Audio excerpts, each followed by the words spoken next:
All right. Well, welcome everyone. We're so glad to have you here today. My name is Rayanne Silva, and I work for the University of Washington Smart Center and the Northwest MHTTC. I want to take a moment just to thank you for your attendance today.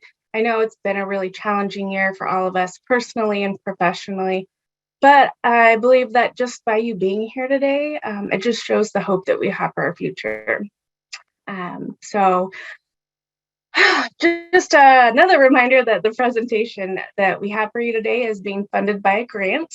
The funder is SAMHSA, and they ask that we provide this disclaimer that views that the opinions and content expressed in this presentation do not necessarily reflect the views, opinions, or policy of the Center for Mental Health Services, the Substance Abuse and Mental Health Services Administration, or the U.S. Department of Health and Human Services. Whew, that was a long one. Thanks, Matt. So before we get started, we want to always do a land acknowledgement. So the University of Washington Smart Center and Northwest MHTTC acknowledges that we learn, live, and work on the ancestral lands of the coastal Salish people who walked here before us and those who still walk here. We are grateful to respectfully live and work as guests on these lands with the coastal Salish and Native people who called us their home. We encourage you to learn about the ancestral lands that you're joining us from. And if you have interest in doing that, there's a website here for you. MHTTC Network is funded by SAMHSA, which stands for Substance Abuse Mental Health Association. The MHTTC Network includes 10 regional centers, a National American Indian and Alaska Native Center, a National Hispanic and Latino Center, and a network coordinating office. So our center, the Northwest MHTTC, serves Region 10, which includes Alaska, Idaho, Oregon, and Washington. And we know that today's audience includes participation across all regions, but we wanted to encourage you to check out your local region and what past and upcoming events they might have to offer. And before I turn it over, I would like to introduce you to Kristen Thorpe and Matt Leavitt from Youth Move National, who will be leading us through today. Matt, I'll go first since my name is first. Hi, everyone. I'm Kristen. I'm the Youth Program Director at Youth Move National. I'm also the project director for our Peer Center, which is a SAMHSA-funded consumer and consumer supporter technical assistance center. Prior to joining Youth Move National, I worked at a system of care community in Maine, working with the Department of Corrections Juvenile Services on integrating and implementing trauma-informed services and practices within the system. And before that, I was a youth coordinator, so been in this work for a while. Matt, go ahead. Thanks. So my name is Matt Leavitt. I'm the communications coordinator here at Youth Move. So I do a lot of social marketing for both the program, but then also provide a lot of TA in that area. So a lot of what we'll be talking today in youth engagement, if you ever want to connect with us furthermore and like, how do you do that? That's a lot of the work that I do here, and then provide TA on pretty much all of the different grants and funding sources we have. I got into this work early on through the Upward Bound program. I'm excited to see a lot of mental health folks here, but then also a lot of school-based mental health folks, because I got my start at Upward Bound when I was in high school and then worked at the program for about a decade. And then actually started working at one of our chapters, Youth Move Maine, as a youth coordinator alongside Kristen. And even though we're on opposite sides of the country now, we're now working together at National. So also been in this work for a bit of time. All right, you want to start with some of our objectives today, Kristen? Sure. So as you can see, throughout today, we're going to be, talking about the importance of engaging youth in your work, whether that's in a school environment or public health or mental health, whatever that might be. And for some of you, this practice may already be very well integrated into your work, and this discussion will serve as kind of like a refresher. For others, the concept of engaging youth and young adults might be new. So though each system and agency might have their own definition or vision for engaging youth with lived experience, the ultimate goal here is to actively engage in identifying meaningful ways that young people can help shape the service delivery systems that are serving them. So today's objectives include understanding the principles of youth-guided care, identifying and defining key concepts of youth engagement, explaining the benefits of youth engagement at multiple levels, and identifying key considerations in supporting the growth of youth voice and youth engagement. So just to share a little bit about what we do, because as Kristen's saying, where you're at and kind of your approach to youth engagement, some of this might be new, some of it might overlap, some of it might be able to bring in some new practice as well. So Youth Move in general, these are our approaches that we use kind of foundationally with everything, whether it's sharing TA and supporting other youth organizations, whether they're community organizations, state governments, peer support programs. A big chunk of what we do is providing technical assistance to organizations to better enhance how they're doing youth engagement, how they're sharing youth voice, whether that is through social marketing or a peer support program, how to get their grants off the ground. Another big piece is our chapter network. So we have about 65 chapters across the United States, almost in every state. And some of those are dependent on how the funding structure is. So some of those are statewide programs, some of them are regional, some are tribal. So it kind of depends on who their host agency is.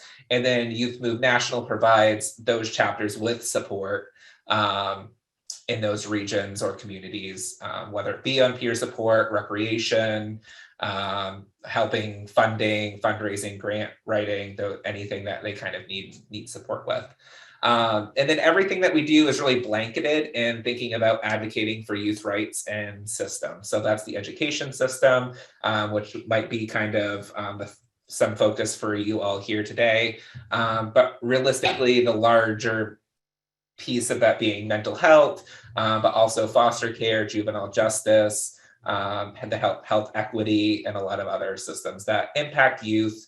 And then also being able to uplift youth in those places so that their voices are heard and considered and their lived experiences honored, respected, and a part of whether it's their treatment plan or their education or whatever system it is that they're involved in. So what do we mean when we say youth guided? So at Youth Move, we had a group of young people come together, and this was the definition that they came up with. Youth guided means that young people have the right to be empowered, educated, and given the decision-making role in the care of their own lives, as well as the policies and procedures for all youth in the community, state, and nation. And though not stated explicitly, youth-guided care really understands that youth have a right to be empowered in a way that is responsive to diverse health beliefs, cultural backgrounds, language needs, whatever else. So youth involvement and youth engagement really falls along a spectrum. And it's a strategy in which youth are given meaningful input, as I said, and have roles where they're authentically involved in really working towards changing the systems that directly impact their lives. So when we say youth guided, that means that youth and adult partners are aware and engaged as they explore the ideas and skills of youth leadership and begin to value youth experience as really integral into the decision-making process. Youth directed occurs when youth begin to make recommendations and fill steady, meaningful roles in decision-making bodies. Youth and adults collaborate in this relationship in a way that creates and prioritizes goals, and they develop strategies for positive change, really in partnership. Youth-driven really builds upon youth-guided and directed, but it starts to shift power toward being equitably shared with youth, and youth are taking a role more actively in decision-making. And when we build an environment that allows youth-driven practice to thrive, youth develop self-awareness and skills to initiate change, and really begin to experience sort of like intrinsic motivation and a sense of purpose to follow through. And when youth-driven care is embraced, you're going to youth have a mutually respectful relationship with adults and other youth in the community as they partner for change. Yeah, and youth driven is oftentimes a goal, but it also depends on where you're at to begin with, and then also what your programs look like, who's already involved. So it might not always be appropriate where it says that, it's not linear and it falls on a spectrum, but you also have to look at what your overarching goals are as well and what else is going on. But being at least youth guided is always kind of like a focus, and we'll talk about sort of those levels a little bit more in a bit. Right now, we want to go back to Mentimeter for just a minute as we start to think about ways and frameworks of what youth engagement can look like and authentic youth engagement. We want to see how you see the work that you're engaging with young people right now. What are you doing that's successful, and what leadership roles are available to young people? What's being provided? And a lot of the times that may be within your control or outside your control, but just as you see, whether it's in programs or your relationship building with young people, what does this look like? So same code, menti.com, you can use from your phone or your browser, and I'm going to switch over to that screen.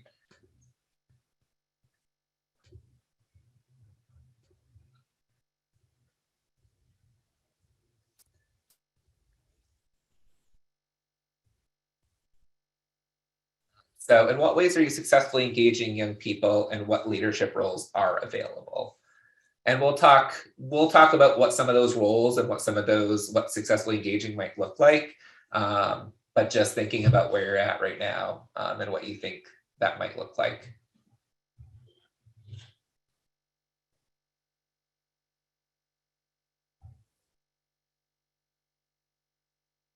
Answers are starting to pop in. You have things like student advisory boards. We'll be talking a little bit more about those. Job exploration, post-secondary counseling, youth representatives on research projects. We'll talk about evaluation a little bit in a little while. School board liaisons, that's a really important one when we're thinking about education. Youth advisory boards, advisory committees. And we'll talk a little bit more about like what roles and what that can look like, because I think a lot of the times that's we initially think like, let's start an advisory committee and get youth involved, and there's so many pieces and moving parts of that are important to consider as well. Setting goals, that's an important part of that youth driven and youth guided practice. Or advisory boards, focus groups to get that feedback, internships, social emotional learning engagement, serving students, lunch clubs. So clubs and organizations is a really impactful one and an accessible one for students at least. Peer-to-peer programs, youth action teams, governing council, focus groups, mentorship. So not successfully engaging young people. So it's good to hear that too. And that's like being honest with where you're at is the best way to what some of the things we're going to talk about, to like really think about how can I utilize this? If we're not doing it well, or we're not doing it at all, what are some things that we can start to utilize to get that ball rolling? Advisory, rural community school, very few. That's important too, thinking about the demographic of where you're at, where you're located, and what your resources are to be doing youth engagement. Cultural leadership, tribal councils, life support skills, education prevention. Nice. Like skill programs, surveys, cultural craft nights. Yeah, recreation is important too. I think the Youth Advisory Council, we're always looking for feedback and how we can improve those systems. But the first question that I always ask is like, is it going to be fun? And there obviously will be not fun parts of like evaluation or surveying or focus groups, but what are some ways that you can weave that in to actually get buy-in from young people? Because that's going to be very important. So I'll leave this up so people can keep answering. We'll have some more mentees throughout the presentation, but this is a great start for starting to think about the types of engagements that we know you're doing, and hopefully we can add to that.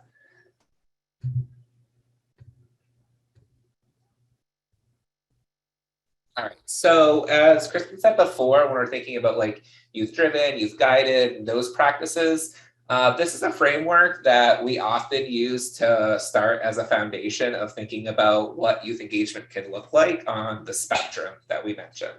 So this is Roger Hart's ladder of young people's participation.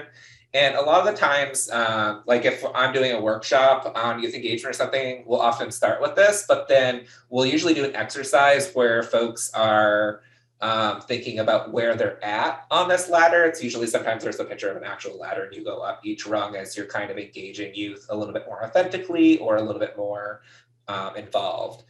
So the first couple of rungs of this ladder are sort of the red zone. They're kind of the we're not engaging youth, or youth are maybe sitting at the table, but really in a way that is that's inauthentic. Maybe you just need to check a box for a grant and young people just sit there and they're just doodling and there's not really a lot of feedback or interaction or support for that young person to be in that space. So a lot of the times young people are tokenized or decorated or sometimes even manipulated into just being in that space so a box can get checked.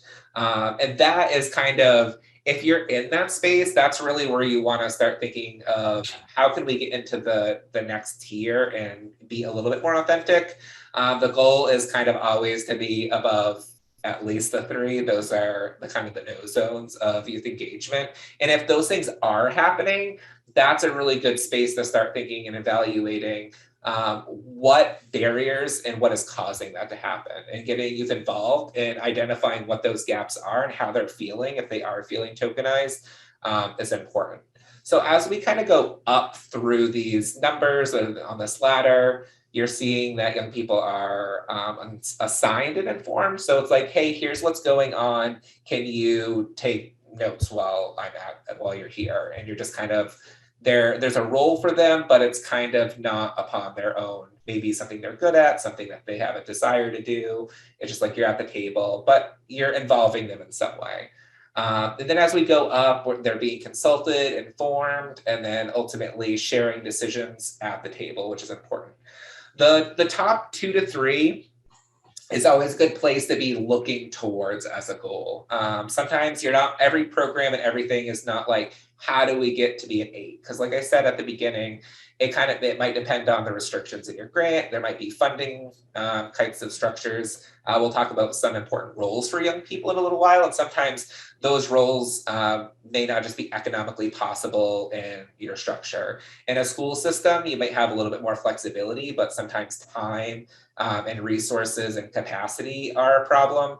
So, but if youth are at the table, there's usually always a way to be in that like 5 to 6 area where you're asking for their opinions. They have leadership roles. They're being involved in the process. So this is a good framework, and maybe this is a good, even image to take and say, where are we? Are we at a 2? If we're at a 2, what are some strategies we can utilize to move up a little bit?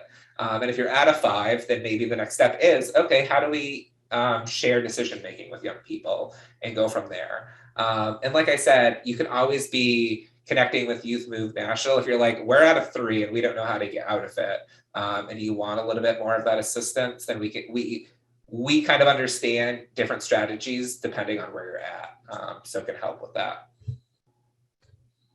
Yeah, and just to add a little bit around that, as Matt said, there's going to be certain contexts in which higher levels of participation aren't necessarily appropriate.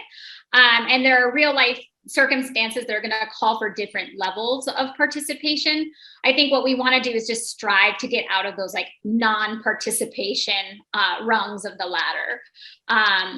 And, to be honest, sometimes like the number, like the 4th level, for example, sometimes being at those lower levels is actually important in order to prepare both youth and the adults they're going to be working with to have a more authentic collaboration. Because something that we often see in communities is, a grant will require youth engagement, or you'll want to start a youth peer support program, but it's like, if you don't have a solid foundation in place, those aren't going to be successful initiatives. And I did want to acknowledge Melissa's question in the Q&A. What kind of training, learning, and capacity building should organizations be doing to be able to move up the rungs of the engagement ladder and be ready for more authentic and deeper work with you? Well, trainings like this one, and we're going to have a part 2 February, I think it's 7th. I hope my memory is serving me well. That's really going to focus more on the kind of how-to components, right? Of like, what does that actually look like in practice? Another thing I would mention about training is you also have to invest in training for young people to be able to participate. Because we kind of like often will be like, oh, that young person has something really good to say, or they're interested in being involved. And then we bring them to a meeting that's jargon heavy, that is boring, right? As Matt said, that there's like use of a lot of acronyms and initialisms. And then young people just totally like fold their arms, check out, and never want to come back again. So I think also, as I said, investing in young people to increase their skills so that they're able to actually authentically participate is another part of that. But definitely trainings like this one, that's one part of it. And yes, you'll have access to the recordings. Absolutely.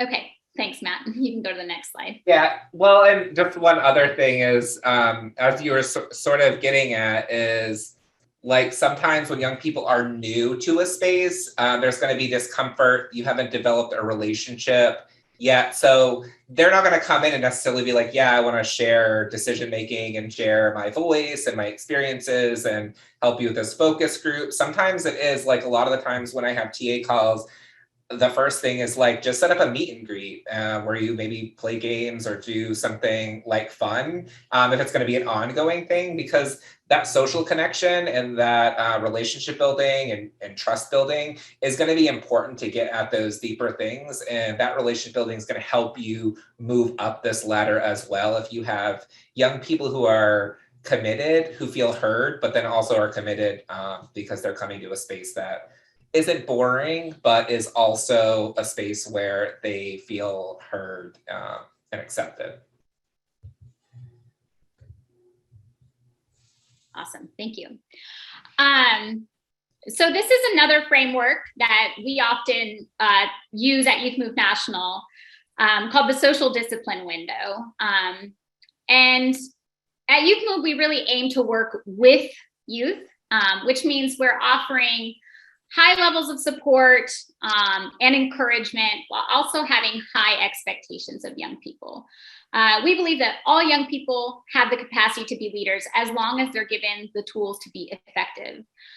So the social discipline window, like Hart's ladder, really allows us to understand kind of our beliefs of sharing power with young people. You know, what's our approach to sharing power? And it's also useful in helping us think about where we are in working and partnering with youth, both at the individual level, like if you're doing treatment plans, as they advocate for their own goals and needs and services, as well as at the organizational or even kind of systems change level.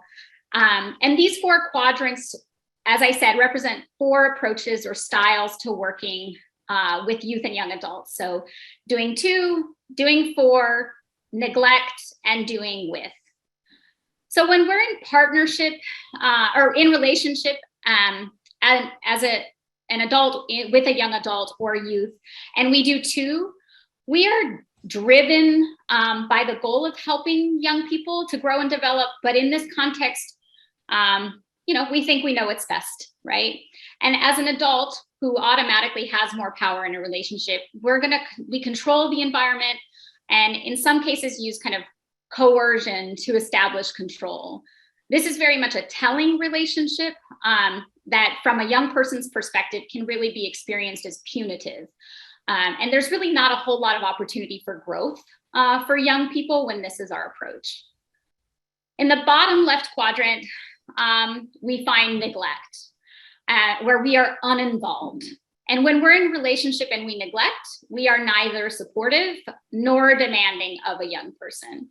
So an example might be that a young person tells you they've left home, they're crashing on a friend's couch. And in this scenario, and we might acknowledge and record this, put it in our notes, but we don't take any further steps to understand why they left home, what's going on in their lives, whether they're safe, or what other solutions might be available. So we truly are kind of checked out and uninvolved. When we're in relationship with a young person and we do 4, we are much more responsive and supportive, but we make fewer demands on the young person to make and maintain changes for themselves and by themselves. It may be that we find it more challenging to exist in that relationship because we, sharing feedback or, holding the young person accountable feels uncomfortable. And so without meaning to, we are being permissive. So a good example of this, and this is a real life scenario, is we had a young person who was part of our youth peer support program when I was working a million years ago in a youth program, that frequently asked our peer provider to drive her to the laundromat because she was really nervous about taking the bus. So an example of doing 4 would be that our peer provider continued to drive her to the laundromat versus encouraging her to become more familiar with bus routes and to, kind of take the leap of faith of getting herself where she needed to be. And finally, when we're in the relationship and we do with, there's a shared responsibility and partnership between the youth and young adult. This relationship really represents, it's mutual and there's reciprocation. It's a two-way street. And also restorative practices sort of lie within this quadrant as well. And it's really characterized by providers who are working with youth being highly supportive and responsive to them, but also expecting a lot from them, right? Having high expectation.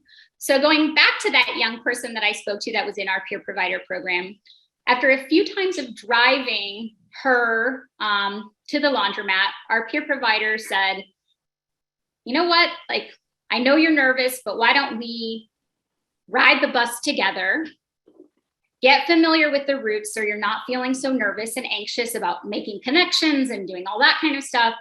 And then once you are comfortable doing that, you can start doing it independently and on your own. And that's exactly what they did. And after a few times of riding the bus together, that young person felt much more empowered, right? They're like, oh, I can do this. I have the skills to do this. So one thing is creating a space for yourself, whether you're a provider, a youth coordinator, a mental health counselor, or a teacher, is to check yourself when you're working with young people. Am I doing 2? Am I doing 4? Am I neglecting, or am I doing with? And that can, in that moment, we always want the best, right? We're always striving to achieve good outcomes, and we can sometimes unintentionally fall back into these doing 2 or doing 4. And so really kind of having this practice of holding yourself accountable to stay in that doing with quadrant. And also realizing what power dynamics do exist depending on your position. Like an example where Kristen's talking about a peer provider, sometimes the power differential, even though there is one, seems less in a peer relationship because they might be closer to their age, they might be sharing similar experiences. If you're a teacher or school counselor, that mutuality of sharing specific experiences or the way in which you share is going to look different. So if you're a lawyer or a youth coordinator or a mental health provider, understanding your relationship is also going to potentially change the strategies in which how you do within the context and the bounds of whatever that relationship is too.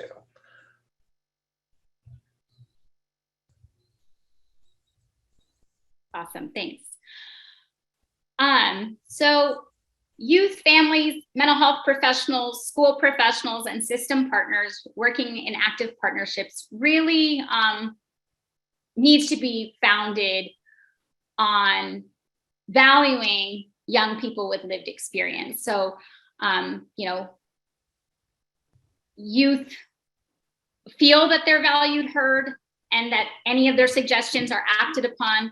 And this isn't to say that every recommendation that a young person makes has to be adopted or taken immediately into action, but rather that it's considered, that it's discussed, and that if a youth idea or recommendation can't be incorporated or acted upon, that we are following up and providing an explanation for why that is the case.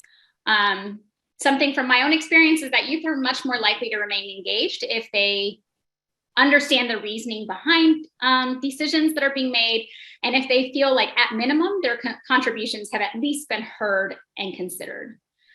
When working with young people, the environment must be safe, trusting, and transparent. So really thinking about those trauma-informed principles. It's really important for us to create spaces in which participants and young people feel that they're able to be their authentic selves and have authentic dialogue. And youth must be able to be active, empowered, and meaningfully engaged. So again, we don't want them to bring them to a meeting just to check off a box that, oh yeah, we have youth engagement. We really want them to be able to meaningfully contribute. We don't want to, invite them to a space and tokenize them. And the learning that takes place must be mutual, and decisions must be shared, or at least when possible. Engagement that's well done embraces a really collaborative approach with youth co-designing systems and change efforts alongside professionals. And to ensure success, the integration of youth voice must be promoted at all levels of an organization, and the necessary resources and supports need to be allocated to ensure that the practice is well executed. An example of what I mean by that is, providing stipends or other honorariums.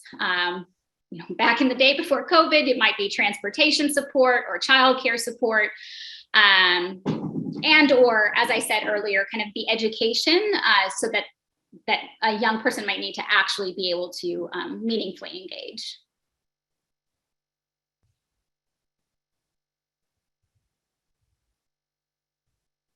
So when we're talking about these partnerships and we're, in the work that we're doing, we're talking about specifically about young people with lived experience. And so it's unique when we talk about systems. A lot of the times when we think of like foster care, juvenile justice, or mental health, they're intervention systems. Something's happened, something in that young person's life that's brought them into that system.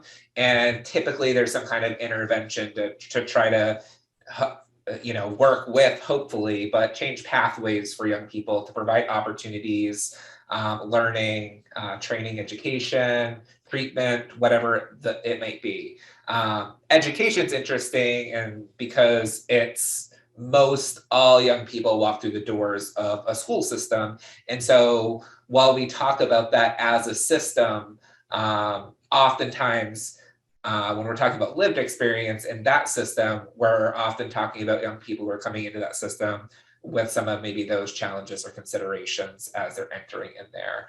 As we know, all young people have mental health, and mental health is complex, and the experience of young people is going to kind of vary. So in some ways it's more challenging because it's all young people within that system, and you're trying to provide services to young people in a very in a system where young people are at different stages and in different places, and you might not know what those backgrounds are, if there's multi-systems involvement, if there's stuff going on outside of where you see them. And the relationship's very specific. If you're a teacher, your relationship is to teach subject X. If you're a guidance counselor, it might be that you're just a career guidance counselor. There might be social worker aspect to it. So it can be complex depending on the relationship, but education, I just want to mention that because I know that there's a lot of folks from education and thinking about what might be going on outside of just the system of education as well. When I worked in education, we always talked about how looking at the whole student, and a student isn't just a student, that they're a person outside of the walls of the school as well. So when we're trying to involve young people with lived experience, It's really important to identify potential areas of improvement.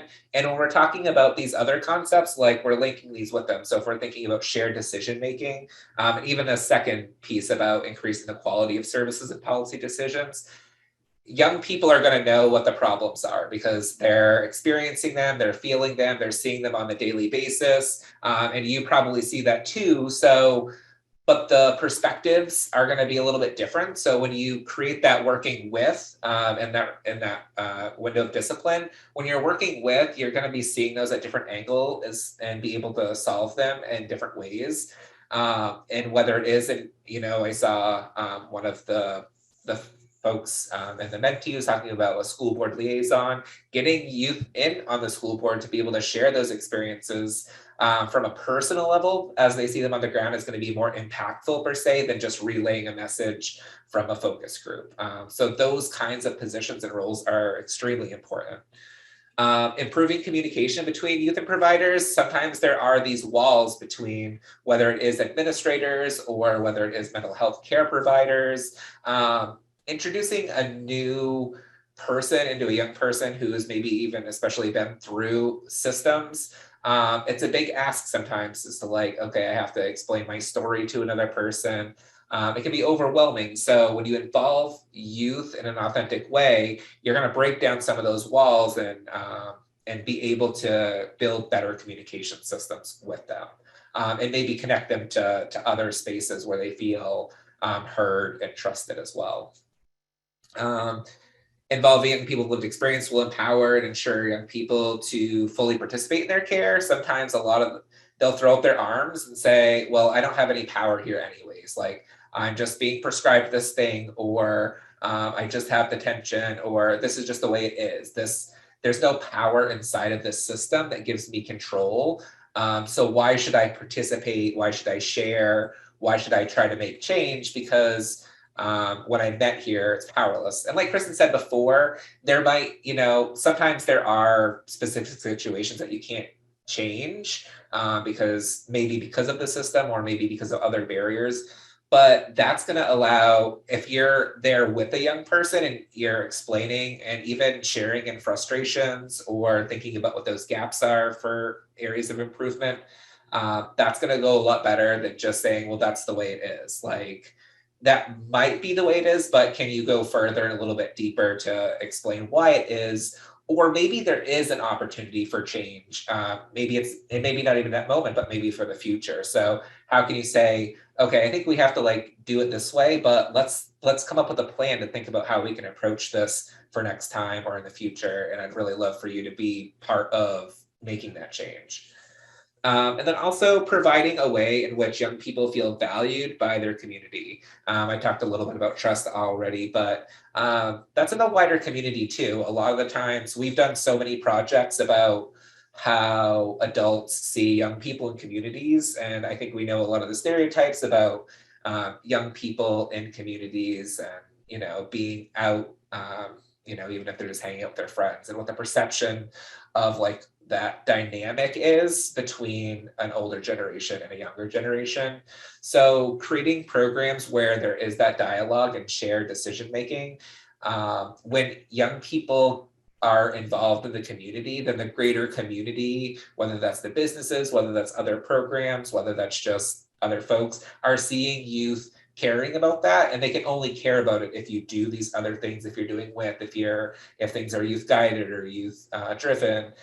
Otherwise, there's not going to be, an establishment of that community for them. They're not going to feel like that's their community. And so they're going to find their own community, which would typically be with other youth and maybe not the larger community of even if it is just like the school or the program, or even if you're in residential treatment, whatever it is, whether it's that community or community, the local town or whatever. So also thinking about the scope of where you're working with young people and what those projects might look like. And I do see a question in the chat box. I know a lot of youth say that they are busy with other activities or they don't have time. How do we approach that when youth say that they don't have time? I'll take a stab at it. And then Matt, if you want to add anything to what I'm saying. I think a couple of things come to mind immediately for me. One is a lot of young people really don't have time, right? A lot of young people are doing school, extracurricular activities. Maybe they have family obligations where they're caring for a sibling or a parent or a caregiver.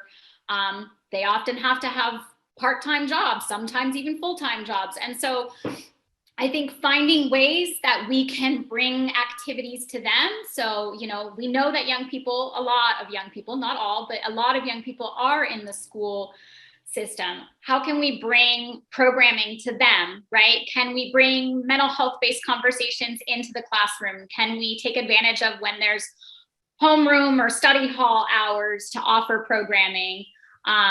The other thing is just like going to where youth already are. That's kind of what my mantra is. And Matt and I used to work together a million years ago. And we would literally like pound the pavement, right? Like I would go to the shelters for youth experiencing houselessness. I would go to Job Corps or other job programming. And like I would bring programming to them in these spaces, in addition to offering programming in other spaces that I was facilitating as well. And then, as Matt said earlier, like make sure it's fun, because we make time for things we care about and are passionate about. And I know lots of young folks are passionate about changing systems, especially those who have multi-systems involvement, because they're like, I want to make it better for other youth. I mean, that's what I would always hear from young people I engage. I don't want other young people to go through what I went through. And so really tapping into that motivation and finding opportunities for them that really speak to them and resonate with them and what they care about. Matt, anything you want to add there? Yeah, I mean, you kind of hit on it. I guess I would just frame it a little bit as, in the same way that we don't want to participate in something that doesn't have some kind of value to us. I mean, and maybe that is fun and recreation, because I mean, I know I joined a lot of extracurriculars in high school because I just didn't want to be home. So that provided a value to me to be in another space. But sometimes it is, you know, oh, I have to work a job or something. So maybe providing stipends is the value there, like an actual monetary value. Maybe it's social, is like I'm feeling lonely and I can connect to other people. Maybe it is that I feel like I can make a change, and like an actual change, you know, like not just like talking about it, which is like a piece of it. But yeah, I think, you know, maybe it's a resume builder if higher education is a prospect for me.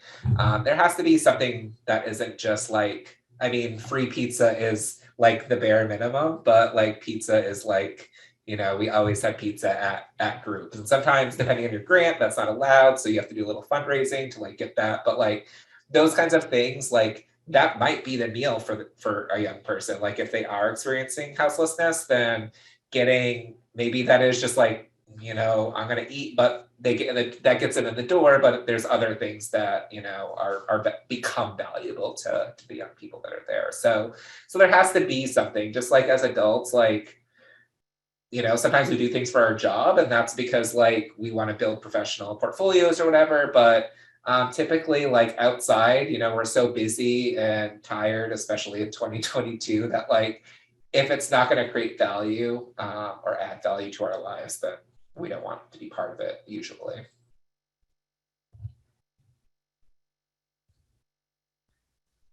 So I mentioned a little while ago that we talk a little bit more specifically about roles when we're thinking about Hart's ladder that we talked about earlier. Sometimes looking at what roles you have and then what roles might be possible can help kind of situate where you are on that ladder too. And then how and what support these roles receive is important. So like if you have a youth coordinator, okay, like that checks the box, but a youth coordinator can both be on that bottom level of that ladder, or it can be at the top level. Because if it is just your grant says you need to have a youth coordinator, but there's not proper supervision, or there's not a structure in place, if there's not maybe some schedule flexibility, you know, a lot of maybe they're going to college as well, or maybe there's other things going on in their lives to be able to have that flexibility. So it's important to think about that these roles are important, but the ways in which they're supported and the ways in which they're engaged is also extremely important. So we kind of have 3 different categories here when we think about young adult staff, and that may not be appropriate for all, like if you're in a school system, but think about like, maybe it's not staff, but maybe there are leadership roles in a classroom, in a club or organization, in a student government that maybe is taking on, change that's happening in the school or something. We are talking a little bit more traditionally staff here, but there are ways to frame these in different ways that might be more applicable to whatever your situation is. So thinking about state, department, local levels, oftentimes in grants, those might be youth coordinators, youth engagement specialists. If you have a peer program, those are like Kristen said at the beginning of the presentation, we also have a peer support center. So we see a lot of programs across the country implementing peer support and see the power of that, because young people, obviously we can connect with an older generation and we can support young people, but we connect, even as adults, we connect more broadly and more specifically with people who have similar experience, and a lot of times that has to do with where we're at in our life from an age perspective. And then those might look like other mentor programs as well, or youth as evaluators. I did see that earlier. Somebody had mentioned involving youth in evaluation and surveys and stuff. And that's a great way, like a very tacit way. I think it's also one of the things that requires a lot of support, because evaluation can be, kind of stuffy, and even, like I'm kind of a data nerd, but that's not ever, even people that come into organizations, that's not always everybody's thing. And especially for young people, and the training that Kristen talked about earlier is really important there to like not only understand like what we're doing and the scope and the goals of why we do evaluation, but if there is like jargon or other things that you need to get at because of what you're evaluating, it's important to make sure that you have a clear understanding, because youth that are confused about the purpose of why they're there are going to be more disengaged. Youth and governance bodies saw a ton of youth advisory councils, which is great. Like I said, like both the roles, and again, what I was saying before about you can have young people on advisory council that are tokenized, decorated, and manipulated just as much as there is shared decision making. So hopefully, if it's like oftentimes it's a youth advisory council is mostly made up of young people, and maybe there's a couple adult supportive roles to help, maybe not even facilitate, but just kind of be there as a support, maybe, make sure that, there's a space, and those kinds of logistical things make it possible for young people to meet. But within that category, thinking about subcommittees is important too. That might be when you're a little further along and you've established goals and mission and objectives. Maybe there's social marketing or other types of, maybe if you are doing peer support, talking about what that program looks like. State and government mental health block grants, quality improvement councils, which kind of goes along with the evaluator piece. The advisory committee, which seemed to be kind of the most common one that we were seeing across the board for folks. And then the last one is roles, maybe not in like positions, but thinking about when young people are in treatment, whether that looks like residential, whether it's just counseling, whether it's peer support potentially. When we think about treatment, that's also in a spectrum.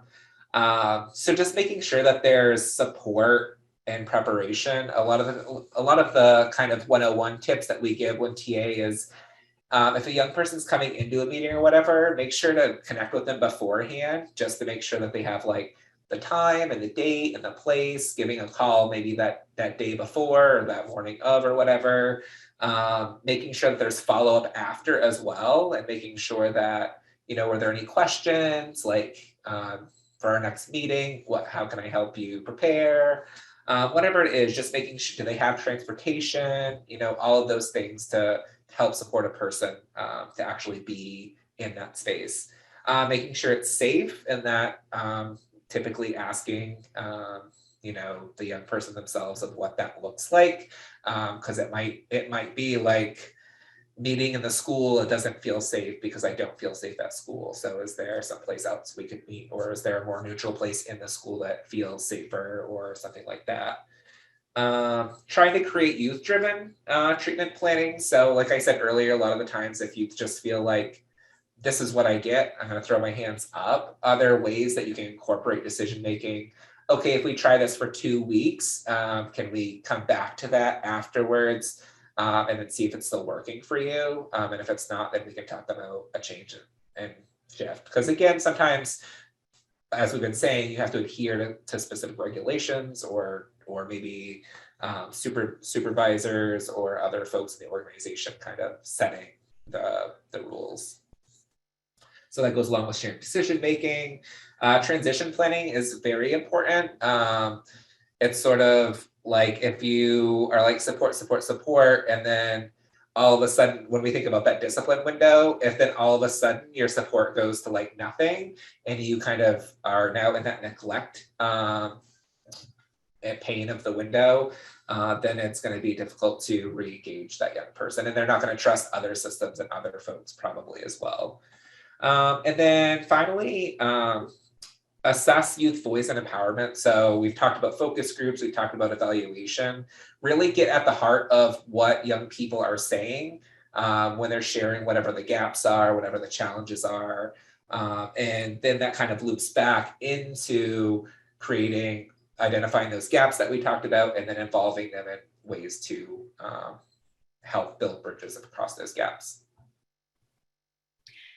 Yeah, and one thing to add, I know we use the phrase treatment because our tendency is to work within the mental health audience, but I think this also applies within school-based settings when we're thinking about young people driving education plans, particularly if they're a young person who's receiving accommodations, who's getting a 504 or an IEP, right? Like really making sure that young people have a say-so and that we're not making assumptions about what's important to them. I think often, both in treatment and in other spaces, we will say that youth are like non-compliant, they're not doing, and it's often because we are having goals for them that they don't have for themselves. And so really important for us to think about doing that in any space. Also, Sierra did ask a really great question, or also made a comment that they're running into issues with lack of young people in general due to COVID. Engagement globally feels low, looking for any input, advice, thoughts, and they're based in a rural town in Alaska. We are seeing that across the board, so don't feel bad. Like we're even seeing it in our own programming. People are burnt out and they're really tired. Myself included, and I'm sure all of y'all on this call, right? We're all kind of like at our limit. We're experiencing extreme pandemic fatigue, and I think everyone's just like doing what they can to just make it through the day. So one thing, exactly, zoomed out. So one thing, like the first thing I would say is like, it's nothing that you're doing wrong. And I think finding, again, like finding ways that are fun or do have value, even if it's simple things. Like we had a young person, I facilitate a learning community every month for the Pacific Southwest MHTTC. And like we would have a young person or a youth coordinator who would just like check in with their whole youth group and say like, just send an emoji of how you're feeling today. You know, even if it's just something really simple like that, just to say, I care about you, I'm checking in. I know lots of folks do game nights. We have some of our chapters who do things like Netflix party where they all watch something together and like talk to each, you know, there's Discord channels. So just again, like going to where youth are, and I know we can't always do that in person right now. So another thing is that rule applies. Phoebe, leave it. She's barking. My dog, Phoebe, you'll hear her probably again, is barking at the vacuum that's not on. So going to where youth already are. So like I'm what Gen Z calls like a geriatric millennial. So like I use Instagram and Twitter, but young people use primarily like TikTok now. Lots of young people communicate on Discord. And so finding ways like, can we enter into those spaces or lean into another young adult who's already there as a liaison to get into those spaces so that we can meet them where they're at. Yeah, or mature millennial. Yeah, exactly. Matt, anything you want to add to that question? Yeah, I mean, I think just like we often talk about when folks are even just starting out is like really do that community building. I remember when Chris and I started at Youth Move Maine, a big part of what our role was before we did anything was like community mapping. Like, what is available for mental health organizations? Are there contacts at schools and school counselors? And just creating a list of like what is there. Because oftentimes people are saying like, we put out this flyer, we did this thing, and like 2 young people showed up. And maybe if you're lucky. I mean, Chris and I have had our fair share of like, all right, we ordered the pizza and we ate pizza alone in the office, you know. And it happens, and it's frustrating, and it can be defeating. But a lot of some of those things that I was saying before is like that preparation. So like building a strong partnership network, and then really making sure like if they're, you know, if you are working with you know, a case manager and they may have a peer support program, maybe there's a couple of those folks who that person who they already have that relationship with says, hey, we have this program, you know, this sister program or this other thing in the community that I think you'd be great for. And then like connecting with them, you know, maybe it isn't a phone call, maybe it is a text because that's what they prefer, or whatever it is really trying to create that relationship building and trying to think outside the box. Like I know, you know, we might think of schools and mental health organizations. When I was doing youth coordinator work, I was connected to the local roller derby team. And so we would sometimes do programs with the girls that were on the team, and they would come, and that sounds kind of cool, like, oh, girls from the roller derby team are coming to our conversation about generational like careers and how work looks different than it did maybe 20 years ago. So finding other partnerships that might be a little non-traditional. There might be youth connected to those places too, sports teams, social clubs, those kinds of things. And it is hard because of COVID, because a lot of those things might not be operating.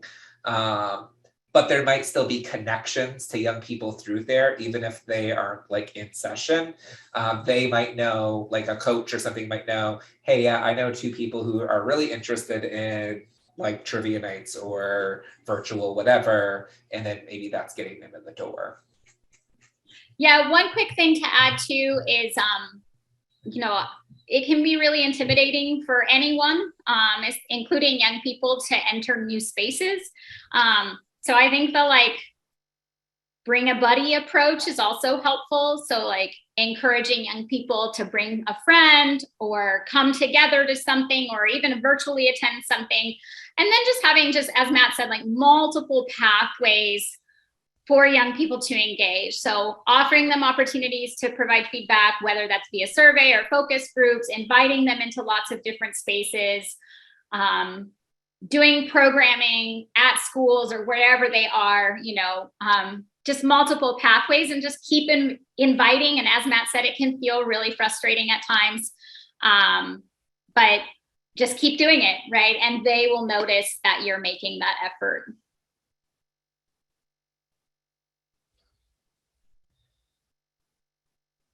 So just thinking about a few of the other foundations of engagement, I feel like we've given a lot of different things that connect to each other. And so this is a good like flow of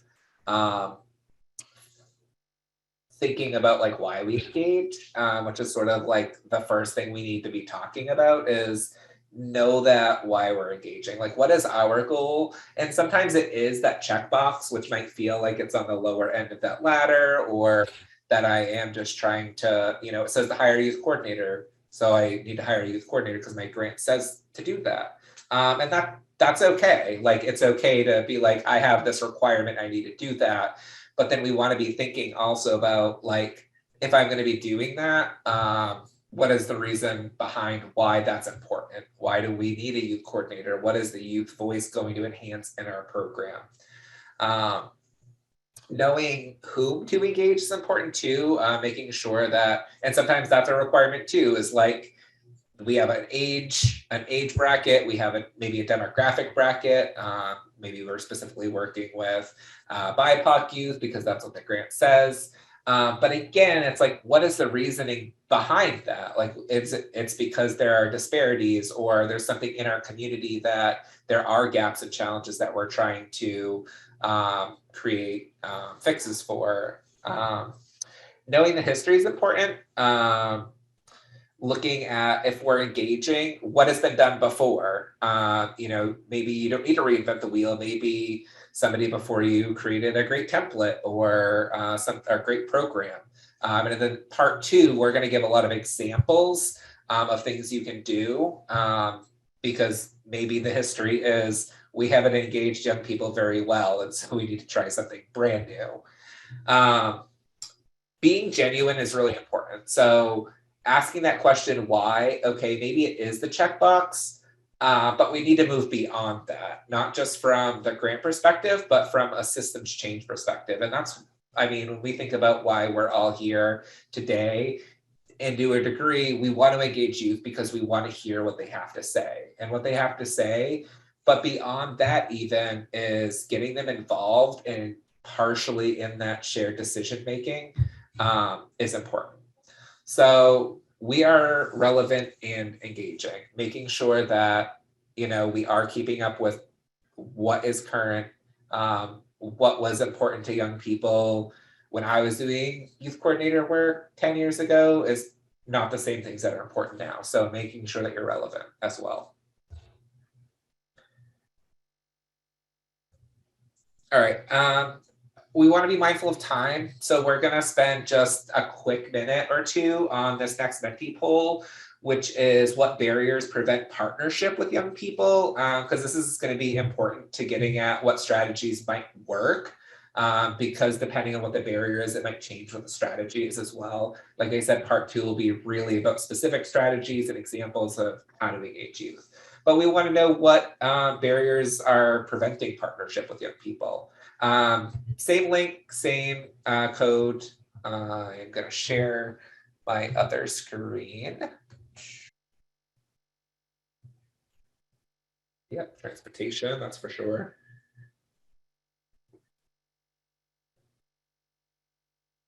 Yeah, especially in rural communities. And both Matt and I worked in cities, but vastly rural communities that were part of our regions as well. And it's a huge barrier for sure. Yeah, especially depending on what those lines look like. If you have a city and then everything that's 2 hours outside of that city is also part of that region, oftentimes the hour and a half outside of that city gets neglected because there isn't a public transportation or as many services that might be available. And then scheduling conflicts, that was something I was going to mention earlier. That's an important one to think about. Sometimes why youth don't show up. Well, it's because your program is at 3 o'clock on a Tuesday and it's like right after school and maybe they have an extracurricular or something. So it's not always great for us as professionals to say like, oh, we have to do this program at 7 p.m. on a Friday, which young people might not want either because then they have the weekend. So it's really about like checking in with young people and what are those needs as far as scheduling. And there'll always be conflicts no matter what. It's not going to always appease everybody. But trying to find a common time for the most people. Trust and relationships, access in a variety of ways. A couple of things here talking about like trauma or their own stigma or stigma about maybe mental health or whatever the situation might be. They don't want to show up because they might feel like they're going to be judged or there's not going to be other people like them there. Funding, parental cooperation, very important if, they're in that situation and their parents aren't allowing them to be part of something, family issues. Other commitments, length of program. Yeah, the commitment to being part of something, being part of a focus group to get feedback is different than, hey, we're doing a summer program. That might seem too cumbersome and they don't want to give up that opportunity to have a summer. And then for other youth, that might be what they want. They're like, oh, this is actually a program that I can keep going to, that I can feel fulfilled in. Hours of operation, meeting time, schedule, equity, same students are involved. So having different voices at the table, very important. Not clicking with individual use, peer pressure, lack of representation. So be thinking about these things as well. There's so many different moving pieces, like where am I at the ladder? What are the current barriers? But they all kind of connect together in this puzzle to think about what are the best ways that we can optimize working with young people. All right. All right. So strategies for successful engagement. So, maybe talking about a few of those things and thinking about what the barriers are. We've used some examples previous in the presentation, but this is just a list of like things to kind of always be, if you're creating a plan of how to engage youth, just things to consider. So thinking about establishing a focus and offer meaningful opportunities. And we've talked a little bit about what meaningful might mean to young person. We've talked about training and providing them both the education, but then also the support that they might need to get to a meeting or a group or a program. Consider what resources will be needed, and that's both from your organizational perspective, but what resources a young person might need to actually get to the program and then participate in the program. Ensure accessibility. We just talked about that with some of the barriers, whether that's location, but also think about language, cultural differences, and also the time, which we also talked about. Be accountable, and that's you to make sure that you're showing up and that you're on time and that you're communicating. But also I think that's hold others accountable. I think that can be, as Kristen said earlier, kind of scary to hold somebody accountable because you're like, well, I want them to show up. And if I break the water at all, they're not going to show up again. But I think that obviously there needs to be some relationship building. If you've never met the person and you're a colleague and being like, why didn't you show up? That's different than if somebody's come to your group a little bit and you've started to establish some of that trust. So it kind of depends as well. Creating support, so providing honorariums, logistical support, whether, again, we talked about transportation, stipends, those kinds of things. Partner with existing youth programs. I talked a bit about that earlier. And that also I put / greater community as well, because there might be businesses that offer programs or fund sharing things or sponsorships or things like that as well. That might be useful to the organization. Using multiple forms of communication. I kind of mentioned this before, but if they prefer texting, then find other ways. Sometimes because of confidentiality and other reasons, we can always use social media or other things, but ask them what works for them within your ability. And then consider intersectional identities as well. A lot of the times young people are coming, maybe from different religious backgrounds, different gender identities, sexual orientations, economic statuses, and this can change their experience and their ability or desire to enter into certain spaces, sometimes because of emotional or psychic safety. So I'll just always consider that when you're coming in and get to know people really as they are coming in the door. So what youth want, and we've kind of touched on this a little bit throughout today, but they want a choice of how to participate. Ask them. They want options that are going to build on their personal skills and interests. They want a clear understanding of roles, tasks, and expectations. So sometimes I think what happens is there's a lack of role clarity, and it can be frustrating or confusing of what is my role here? Do I have any power? So I think being very, very clear about what your expectations are and what their roles are. That support and coaching piece. They want meaningful partners. They want opportunities to grow and participate in the work, and connections with others who share a common experience. So again, like we're doing some TA actually with Washington State and your family youth system roundtables. Did I get that right? Our family youth partner system roundtables.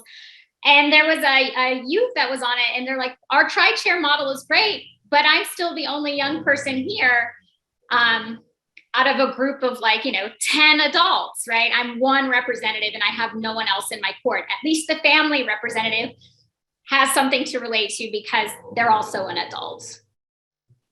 On some helpful tips for adult allies. And I will definitely, we're definitely going to go into this in much more depth next week. And I know that we only have a few minutes left today. So if we don't get to all the slides in this deck, we'll make sure we address them next week. But as adult allies, it's really important to be open-minded and flexible. I think, even as I get older, like the perspectives of young people are different than our perspectives. Our worldviews are different. We've had different life events. We've grown up.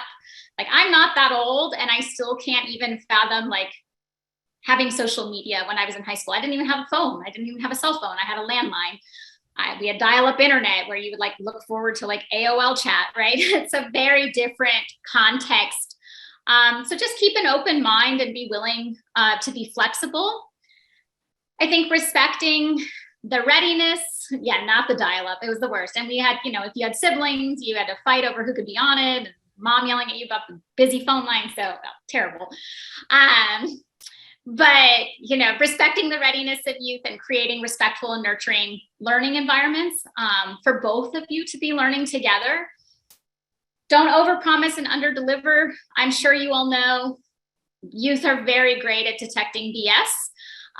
So just be super real with them about what limitations that you all are going to have in your work together, what you can realistically and feasibly do.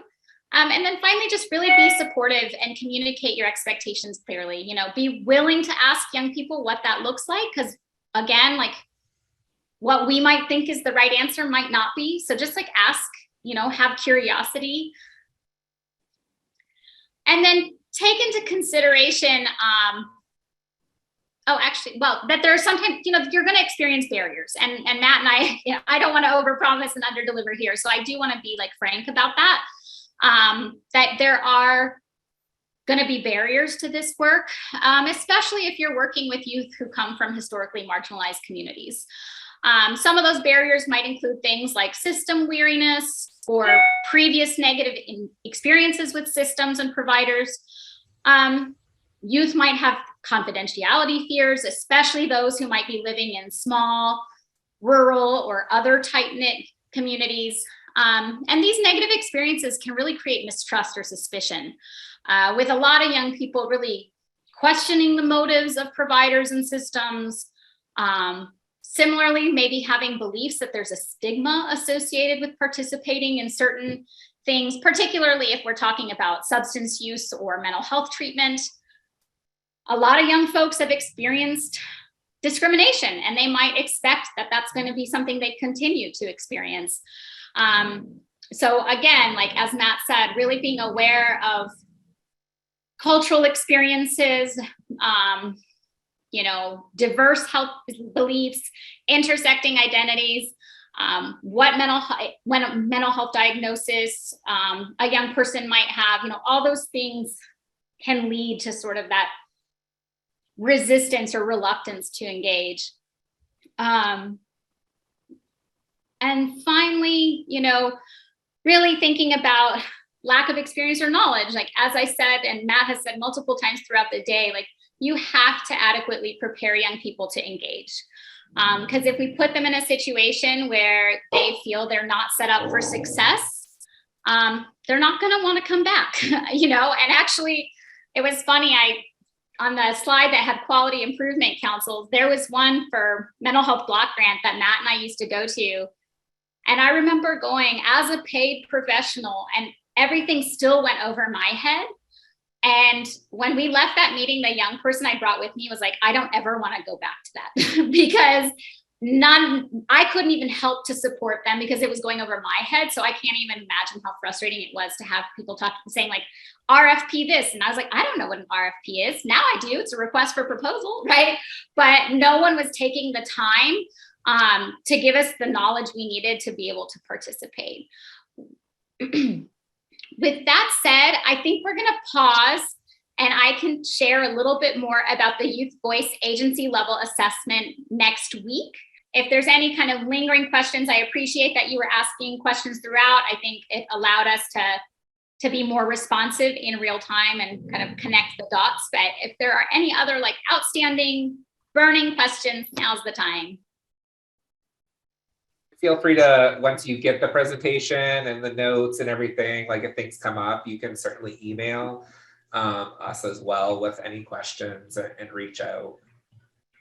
Especially if you're like, oh, I really want to know, I really maybe want some expanded support over this. We really are at like rung 2 and we need to like find ways to like engage young people better. Yeah, and we have like a vast Dropbox resource like repository. So if there are any resources or anything you want to know more about, feel free to reach out. The assessment I mentioned is the Youth Voice agency level assessment. You can also reach out to us about that. We created it in partnership with Portland State University several years ago, but I will make sure I talk about it the next session as well. We'll just go ahead and start with that as the foundation for the next session. And Matt and I both have super easy email addresses. It is just our first name at youthmovenational.org. So I'm Kristen, but with an IN, so KRISTIN at YouthMove, and Matt is just Matt at YouthMove. So pretty easy to remember. All right. Thank you so much, Kristen and Matt. And we encourage you all to come back, and we hope to see you all again in 2 weeks.